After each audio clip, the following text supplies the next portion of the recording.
de estoicismo nas minhas redes sociais, não é meu foco principal. Eu muito mais sou um estudioso sobre o assunto para mim e não para passar isso tanto para os outros, mas acabo passando um pouco. Teria como você abordar para a gente o que é essa corrente filosófica, como que ela surgiu, antecedentes, principais nomes, um apanhado geral? Claro. Bom, a palavra estoico, né? Ela é uma palavra que podemos usar no nosso cotidiano. Uhum. E talvez ela tenha um significado que tenha alguma tangência, embora não completamente coincidente, alguma tangência com o que era o estoicismo na filosofia. Quando você diz fulano de tal agiu de maneira estoica ou agiu estoicamente, o que é que você quis dizer? Bom, eu entendo que isso significa uma certa competência, capacidade de suportar encontros tristes, né? Encontros adversos, encontros dolorosos, encontros angustiantes e assim por diante. Em outras palavras, o comportamento estoico é um comportamento de resistência alta em face de um mundo agressivo, lesivo, contundente, devastador, etc. Então, por exemplo, estávamos comentando aqui que ontem eu fui assaltado, tirado meio aos tapas de dentro do meu carro para que 4 pudessem fugir. Eu estava indo dar uma palestra. Na verdade, meio essa que... parte eu não tinha entendido. meio que uma aula sobre Antígona, que é uma tragédia. Uhum. Muito boa, Então, na trilogia tebana. Então, aí eu podia ter voltado para casa, né? Pô, eu terminei no chão da rua e podia ter concluído que não tinha condição de dar aula. Mas não, né? Peguei o carro, peguei o táxi que estava atrás. Logo atrás, que viu tudo e ficou feliz da vida que arrumou um cliente tão necessitado assim. Me levou até o lugar da aula, eu cheguei lá e dei a aula como se nada tivesse acontecido. É um exemplo de um comportamento estoico. Sim. Um comportamento que mostrou uma certa resistência ante o infortúnio, ante acidentes entristecedores, né? Bom, então, digamos que isso seja para o senso comum. Claro está que quando você fala do estoicismo, você tem essa palavra estoico mais o famoso ismo. E eu entendo que toda vez que tem o ismo, nós estamos diante de um conjunto de pessoas que pensa parecido, né? E que coloca aquilo que vem antes como valor principal, né? Ou como um valor de destaque importante. Então vamos lá. Liberalismo. Conjunto de pessoas que pensa parecido e que tem a liberdade como um valor importantíssimo. Sim. Comunismo. Conjunto de pessoas que pensa parecido e que tem a comunidade como um valor importantíssimo. Assim como o individualismo, o indivíduo, e o oportunismo, a oportunidade, Sim.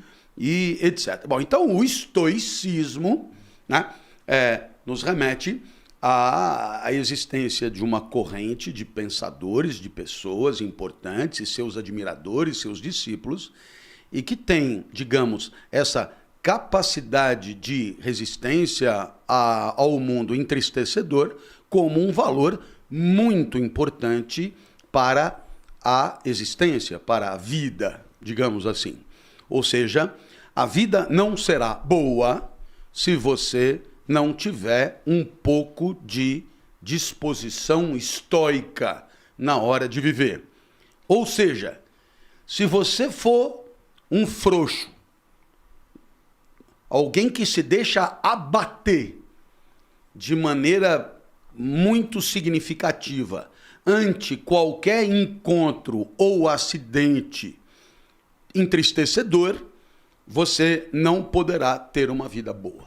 A vida boa pressupõe essa capacidade de encarar a adversidade E embora o afeto sempre exista, você superá-lo, suportá-lo e seguir adiante, digamos, na busca de um propósito, na defesa dos teus ideais e assim por diante. Então eu acho que esse, digamos, é a primeira ideia, a mais elementar que nós poderíamos dizer. Então, de uma certa maneira, hoje em dia tem muita gente falando que a nova geração, ela é toda queixosa, ela é toda cheia de frescura, ela não sei o quê, ela não sei o que lá. Faltaria, portanto, um pouco de disposição estoica na hora de viver. Eu, por exemplo, acho, comparando eu mesmo e meus filhos, por exemplo, que de fato eles são muito mais sensíveis à adversidade do que eu. Mas muito mais, assim. A capacidade de suportar o sacrifício é muito pequena, né? Então, por exemplo... Qual a idade deles, Cláudio? Só pra... eu tenho um filho de 34, uma filha de 31 e uma filha de 20, né? E o que eu observo? Eu observo que, no meu caso, se o calo apertar, eu varo à noite, eu saio pra briga, né? E eu observo a mesma coisa, pego e falo, não, mas peraí, isso aí é só amanhã, ou...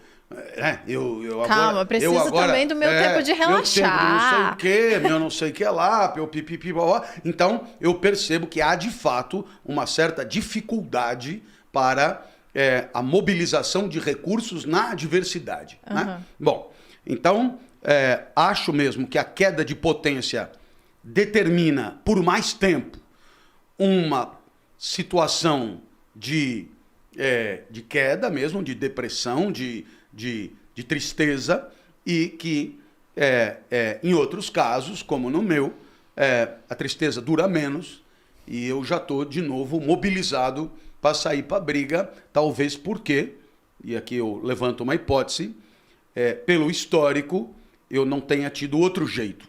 E eles têm outro jeito. Por exemplo, eu. Então evidentemente... Você é a saída.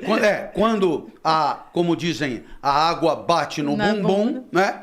Aí uns tendem a reagir mais rápido do que outros, por necessidade, por exemplo. Bom, na filosofia, o estoicismo surge na Grécia.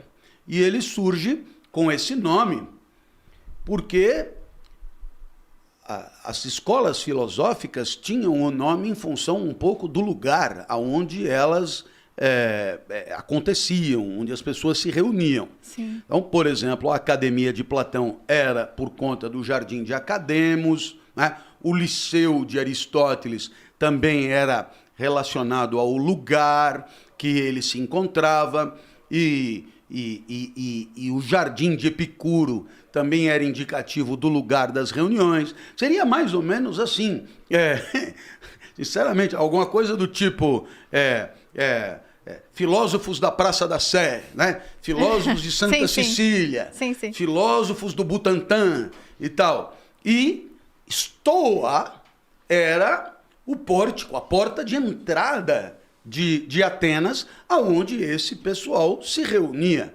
E por isso receberam o nome de estoicos. Também era indicativo de um lugar.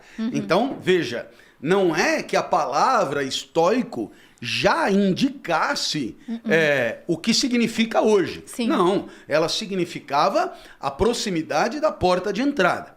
Bom, fazendo uma análise semiótica do poder, nós poderíamos dizer que quem fica perto da porta num espaço mais ou menos redondo está longe do centro. Sim. O que me faz pensar em que eles ocupavam uma posição, pelo menos topograficamente, periférica.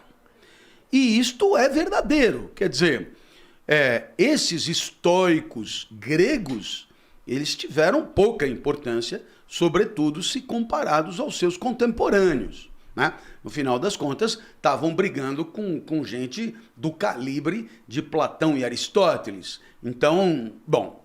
Agora, o que tem de especial no estoicismo é que o seu filé mignon não é grego, mas é romano.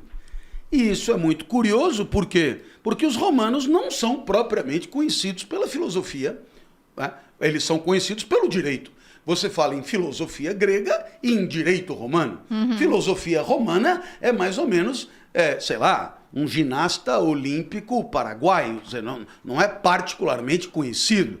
Ou, como me disseram uma vez, pensador brasileiro. Eu estava num evento na Suécia e falaram, e no Brasil? Eu falei, não, no Brasil há um grupo de pensadores que tem grande êxito nas redes sociais. Falei do Cortella, do Karnal, do Pondé, da Monja, do Apai, ó.